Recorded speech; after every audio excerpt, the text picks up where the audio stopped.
जय Hind, Vande Mataram. NSG commandos, ये नाम दुश्मनों के लिए यमराज से कम नहीं है। अगर किसी भी सिचुएशन पर एनएसजी को उतारा गया है, इसका मतलब दुश्मन को ठोक दिया ही जाएगा। इसकी 110% गारंटी एनएसजी के द्वारा दिया जाता है। लेकिन क्या ऐसी चीज है जो एनएसजी कमांडोज को इतना खतरनाक बनाती है, इतना लीथल बनाती है? आज इस वीडियो पर इसी बात पर चर्चा करेंगे। सबसे पहली जो चीज है जो एनएसजी को सबसे खतरनाक बनाती है वो है एनएसजी की ट्रेनिंग। ब्लैक कट कमांडोज को स्पेशलाइज्ड ट्रेनिंग दिया जाता है और इस ट्रेनिंग का ड्रॉप आउट रेट 80% होता है, यानी कि 100 में से 80 सोल्जर्स इस ट्रेनिंग को कंप्लीट ही नहीं कर पाते हैं। इतना ज्यादा टफ ट्रेनिंग होता है और इस ट्रेनिंग का मेन पर्पस और फोकस होता है कॉम्बैट टेक्निक्स पे।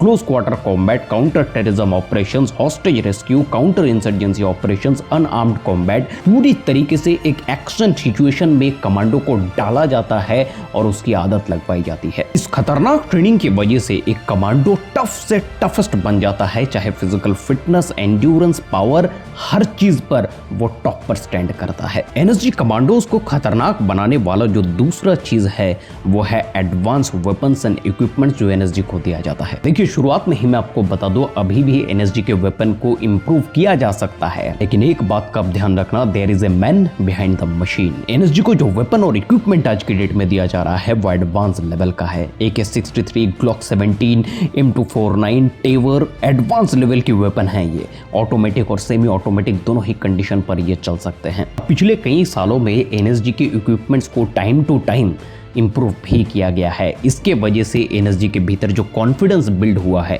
वो अलग ही लेवल का है। इनफैक्ट जिस वक्त पर एनएसजी के पास में इक्विपमेंट भी उतना बेहतरीन नहीं था, उस वक्त भी एनएसजी ने दुश्मन के एरिया में घुस करके उन्हें ठोका है। 26/11 में जो एनएसजी ने ऑपरेशन किया था, उस वक्त पर एनएसजी के पास में AK-47 जैसे एडवांस वेपन भी नहीं था, जबकि दुश्मन और टेररिस्ट के पास में AK-47 जैसे हथियार मौजूद थे।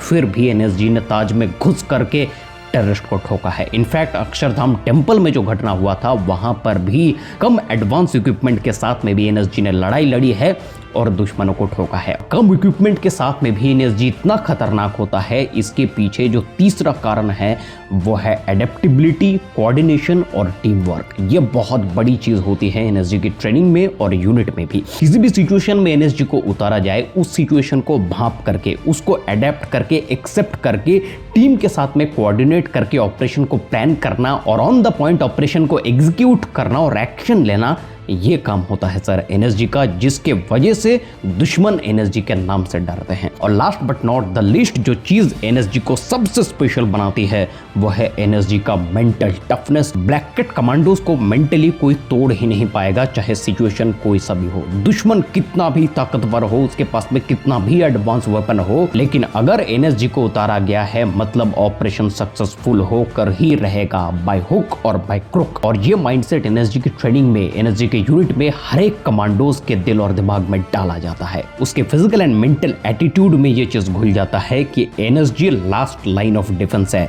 जब किसी भी सिचुएशन पर police, CRPF, state police commandos सब फेल हो जाए, तब एनएसजी को उतारा जाता है और उस सिचुएशन को एनएसजी को हैंडल करना है। ये कमांडोज भारतवर्ष के ऊपर उठने वाले सभी हाथ को उखाड़ने का और भारतवर्ष के ऊपर उठने वाले सभी आंखों को बाहर निकालने का ताकत रखता है। इसी तरह के डिफेंस रिलेटेड वीडियोस आगे देखने के लिए चैनल को सब्सक्राइब करके बेल नोटिफिकेशन को प्रेस कर लीजिए। जय हिंद, वंदे मातरम।